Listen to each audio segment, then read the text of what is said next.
Justiça, Segurança e Cidadania, com Vilmara Fernandes.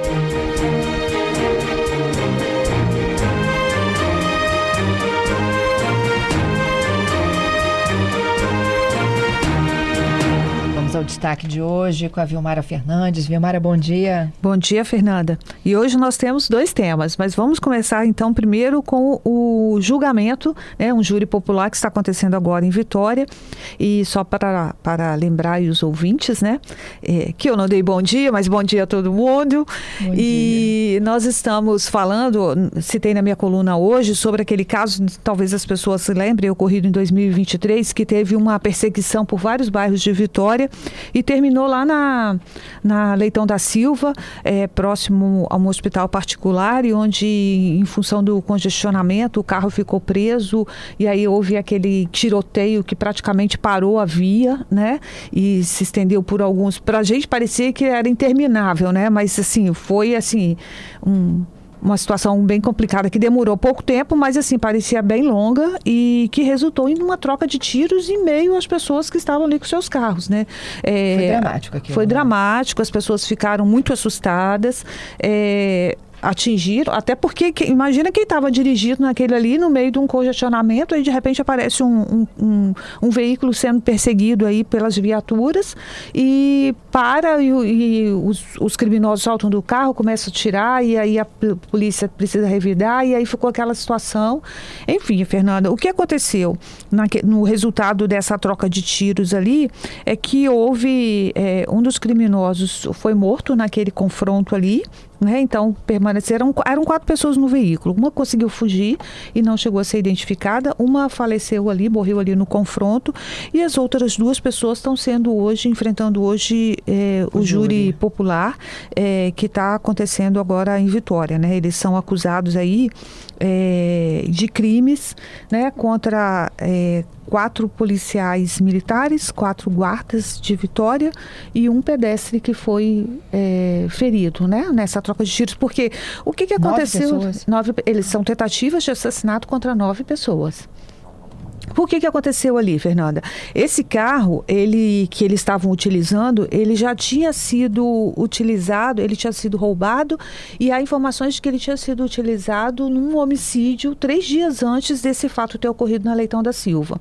E aí esse carro, como ele já tinha uma restrição de furto e roubo, ele foi identificado no cerco eletrônico de Vitória, e foi feito o alerta para ser apreendido esse veículo. E aí começou a perseguição. Aí começou quando o cerco identificou esse veículo na Fernando Ferrari, os criminosos resolveram fugir, percorreram vários bairros, Goiabeira, Jardim da Penha, Mata da Praia, foi fazendo um cerco enorme. Eles deram uma volta passando por vários bairros, e aí eles voltaram para a Reta da Penha. Ali na entrada da Maria Horta, ali na Ponte da Passagem, tinha um outro cerco. Eles conseguiram furar o bloqueio novamente da guarda, entraram pela rua da Dona Maria Horta ali, né? E aí acessaram a Leitão da Silva e conseguiram, e continuou a perseguição. Só que aí tinha o congestionamento em frente ao hospital, que logo ali na frente tem um semáforo, né? E como o congestionamento estava chovendo aquele dia, foi quando o veículo dos criminosos ficou preso no meio desse congestionamento. As viaturas cercaram, os criminosos desceram do carro e começaram a atirar,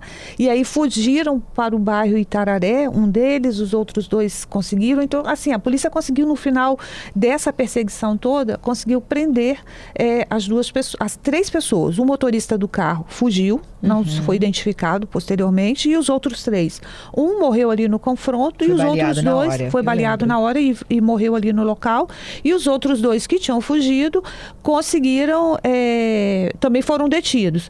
Também nesse meio do caminho atiraram contra um guarda que foi atingido, que foi ferido, e eles também atiraram contra uma pessoa que estava num bar, um pedestre, né, que provavelmente se abrigando na hora da confusão, ele também foi atingido. Então, assim, essas pessoas todas que foram envolvidas nessa tentativa de conter essa situação, houve aí as tentativas de homicídio.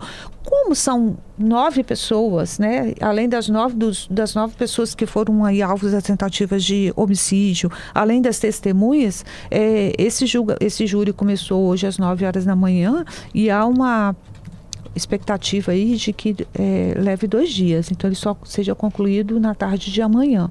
Vai depender do andar, né, dos trabalhos no dia de hoje, se todas as testemunhas, se elas forem demoradas ou não, o depoimento de cada um deles, né?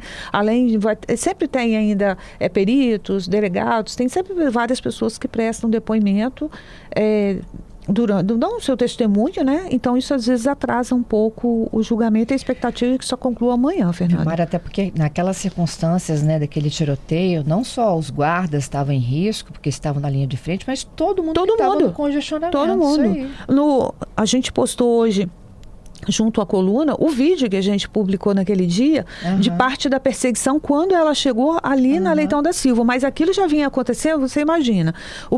A primeira localização deles, colocamos até um mapinha também lá. A primeira localização deles foi lá na Fernando Ferrari, né? No sentido Serra. E aí depois, eles fugindo da polícia, foram entrando pelos bairros Goiabeiras, né? O bairro República, Jardim da Penha, Mata da Praia. Depois voltaram para Fernando Ferrari, na Ponte da Passagem eles encontraram outro bloqueio. Você imagina a volta que não foi dada. Aí entraram ali pela Maria Horta, né? Fugindo da polícia, seguiram pela Leitão da Silva, onde encontraram. Agora imagina você estar no seu carro, dirigindo num congestionamento, para onde você não tem como fugir, porque se você está dentro do seu veículo, se você sai do veículo, você pode ser atingido, se você fica, você pode ser atingido. Então foi um pânico generalizado aquele dia. Assim, foi uma situação bem complicada. Foi. A gente realmente, numa hora dessa, a gente nem sabe o que fazer, né? Se a gente fica no carro, abaixa, se a gente desce e se arrasta. São coisas igual a Júlia entrou hoje com a participação de uma empresária em Vila Velha, que foi surpreendida com um cara que pulou no capô do carro dela. Sim. E ela disse que a reação dela foi devagarzinho até chegar perto de um posto policial. Exato. O vídeo é assustador, assim, se você observar aquilo ali, assim, de uma situação que pode ocorrer com todo mundo. Como essa que aconteceu lá na época, eu me lembro da gente ouviu várias pessoas, né, que foram surpreendidas por isso, que é uma situação que, infelizmente, como é o da empresária hoje, a gente acaba sendo surpreendida, né, nesse dia a dia aí da cidade, Fernanda. Então, são a expectativa de 2 dias desse júri. O que pode acontecer com esses 3? Não, são dois, né? Um morreu. Então, esses são dois que estão sendo... e a gente deve saber o resultado. 9 vítimas. 9 vítimas de tentativa de homicídio. Que júri grande esse. Pode ser bem demorado, sim, Fernanda. Mas, assim, às vezes surpreendem porque eles conseguem acelerar os trabalhos, ou não ouve todo mundo, né? Ou depende também do que a defesa pede de testemunha, né? Porque a defesa também, ela leva as pessoas que ela convoca, né? O que é direito, né? Está previsto em lei. Então, assim, é direito de cada uma dessas pessoas que também são réus de fazer sua defesa, né? E o outro caso é aquele feminicídio em Guarapari. Exatamente, Fernanda. Esse é um outro caso que também me chocou muito, porque essa mulher, ela foi encontrada 20 dias depois que ela tinha sido morta, né, pelo companheiro dela. O companheiro é o principal suspeito, né, e esse companheiro, inclusive, ele fugiu, foi para Minas Gerais, né? O que a gente já sabe até agora, porque a polícia ainda está investigando, ainda não concluiu essa investigação, é que ela foi morta de forma brutal. Então, assim, já está constatado aí o homicídio. Havia suspeito aí de que ele tinha furtado coisas pessoais, inclusive o carro que ele utilizou para fugir para Minas Gerais, e que ele estaria tentando receber valores que ela tinha direito na venda aí de um apartamento que ele também já estava. Nessa fuga, ele foi para Minas Gerais, e onde as polícias de lá tentaram prendê-lo. E aí o que aconteceu? Ele jogou gasolina no corpo e ateou fogo, e ele acabou indo parar para um hospital. E agora, ontem à noite, que estava sendo aguardado, a justiça lá em Guarapari, que é o juízo da primeira vara criminal de Guarapari, determinou a prisão temporária dele.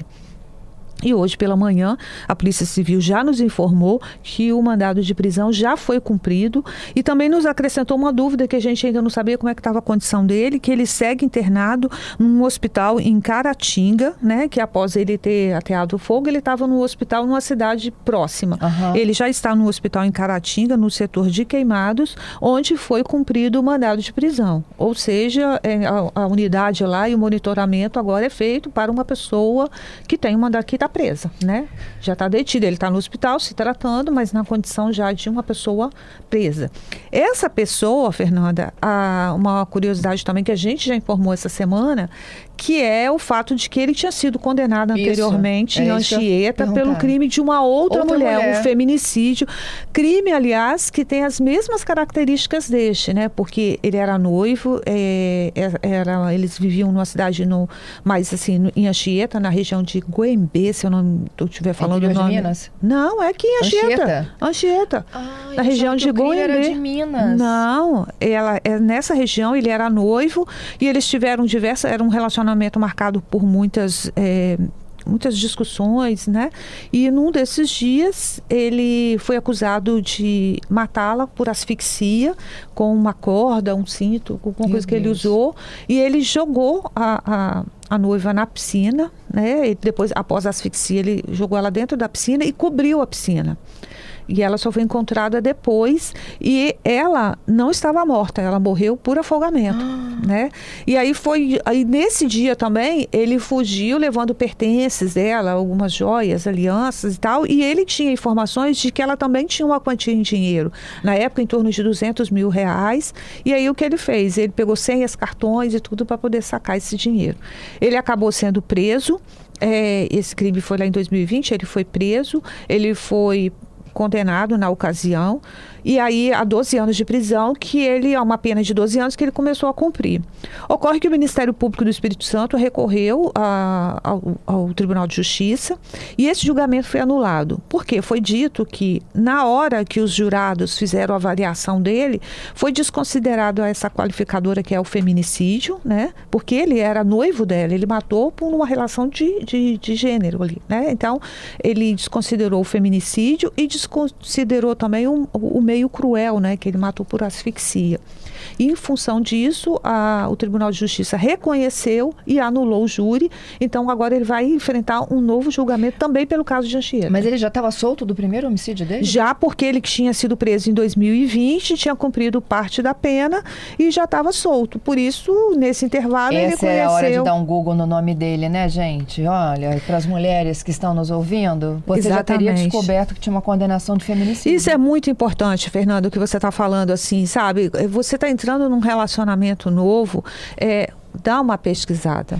Faz uma pesquisa, porque às vezes assim, você vê que o crime anterior, as semelhanças que tem com o crime mais recente, né?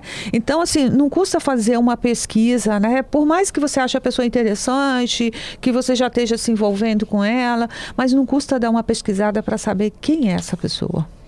Isso pode salvar a sua vida. Ele mesmo queimado, internado, prisão decretada. A prisão foi decretada e o mandado de prisão já foi cumprido segundo informações da Polícia Civil aqui do Espírito Santo. Perfeito. Vilmara, obrigada, viu, por deixar a gente mais bem atualizada aqui dos casos. E até quarta. Segurança. Até quarta que vem.